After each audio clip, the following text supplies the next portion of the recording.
Assalamualaikum. Salam dan bahagia. Perkenalkan kami dari kelompok 3.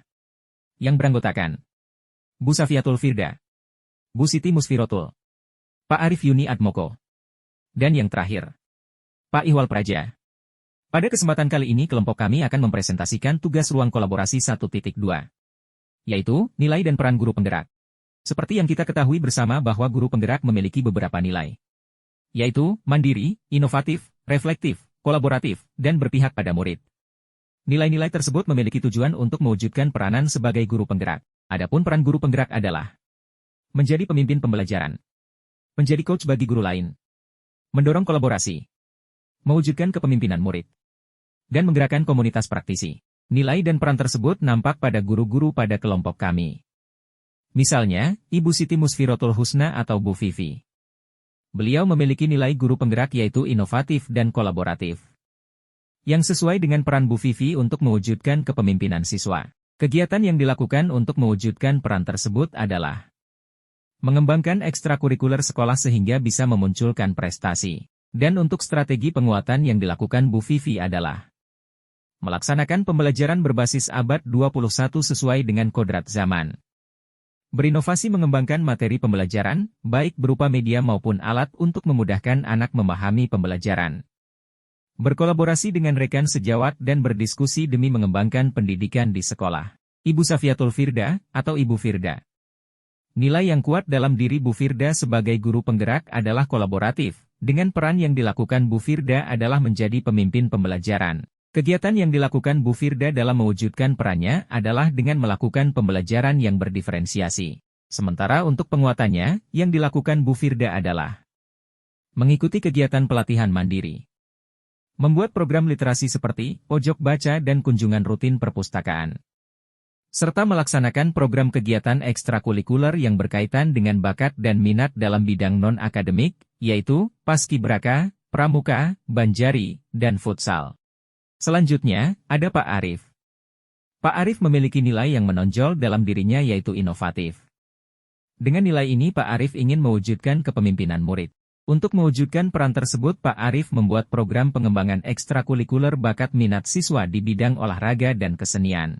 Strategi yang dilakukan Pak Arif antara lain, aktif dalam organisasi profesi, membuat program pengembangan ekstrakurikuler bakat minat siswa di bidang olahraga dan kesenian, mengkombinasikan pembelajaran dengan beberapa permainan yang menarik dan menantang bagi siswa, membentuk kelompok belajar siswa atau kelompok diskusi.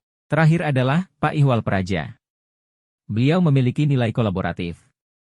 Nilai ini beliau gunakan untuk mewujudkan kepemimpinan siswa.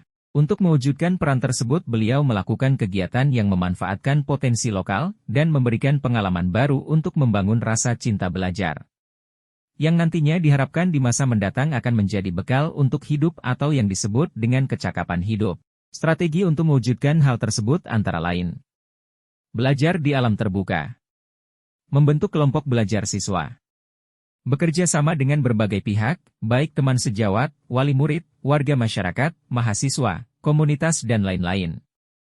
Melakukan pembelajaran yang disesuaikan dengan kebutuhan dan lingkungan siswa, atau pembelajaran yang kontekstual, dan menekankan pada belajar sambil melakukan, sehingga pembelajaran menjadi menarik. Demikian tadi, nilai dan peran guru penggerak pada kelompok kami.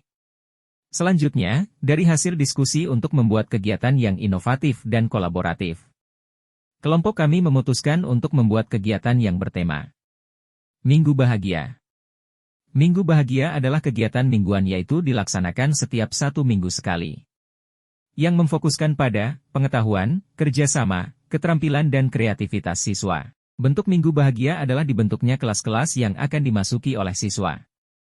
Adapun kelas bahagia tersebut adalah kelas Magnus, kelas dolanan, kelas artis, kelas coding, kelas petualang, dan kelas paktani. Kelas Magnus atau kelas memasak. Guru bersama siswa merencanakan masakan sederhana yang ingin dipraktikkan kemudian membuat list kebutuhan dan membagi tugas kepada siswa untuk membawa bahan dari rumah. Kelas dolanan atau kelas permainan. Guru beserta siswa menyepakati permainan tradisional apa yang akan diterapkan.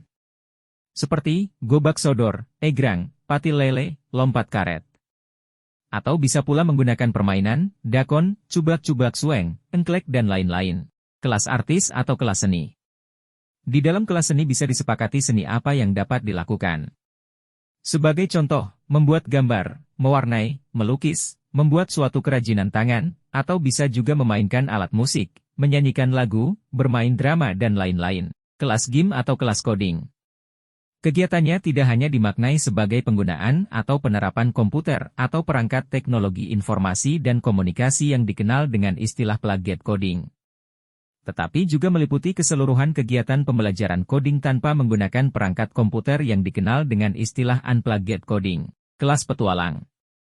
Mempelajari tentang keterampilan bertahan hidup di antaranya penanganan dan perawatan cedera ringan, sikap siaga terhadap bencana alam, atau bisa juga mempelajari tentang pengetahuan bertahan hidup di alam bebas. Kelas Pak Tani atau kelas berkebun. Mempelajari tentang bagaimana menanam dan merawat tanaman. Bisa dilakukan di taman sekolah atau menggunakan media tanam berupa pot. Tanaman yang digunakan bisa berupa tanaman hias, sayur dan buah atau tanaman toga. Berikut adalah rencana penjadwalan Minggu Bahagia. Karena program ini masih tahap perencanaan, tentu masih banyak tantangan di sana-sini. Antara lain, penyusunan materi dan pemateri. Jumlah peserta besar jika jumlah siswa banyak. Menentukan hari agar tidak mengganggu pembelajaran. Meskipun demikian kita bisa melakukan persiapan untuk program tersebut, antara lain, berkolaborasi dengan guru, wali murid, dan profesional jika dibutuhkan. Memanfaatkan lingkungan di sekitar sekolah sebagai kelas. Dilakukan penjadwalan, kelas mana ikut kelas apa. Dari hasil presentasi dan ditanggapi oleh kelompok lain maka kelompok kami mendapat umpan balik. Yaitu dari Ibu Lydia yang menilai positif kegiatan yang kami rencanakan dengan alasan, 1. Menguatkan potensi lokal. 2. Kegiatan yang inovatif dan kolaboratif. 3. Kegiatan yang memberikan pengalaman yang berbeda. Ibu Lydia juga memberi saran. 1. Untuk membuat sistem penilaian. 2. Penjadwalan perlu disempurnakan. 3. Materi harus dikolaborasikan. 4. Penentuan hari menggunakan sistem blok. Sementara Bu Suliasi menyarankan kegiatan kami dilaksanakan pada hari Sabtu. Dan Bu Balkis menyarankan untuk menggelar karya di akhir program kegiatan tersebut atau semacam unjuk atau gelar karya. Demikian hasil presentasi kelompok kami, semoga bermanfaat. Terima kasih. Salam dan bahagia.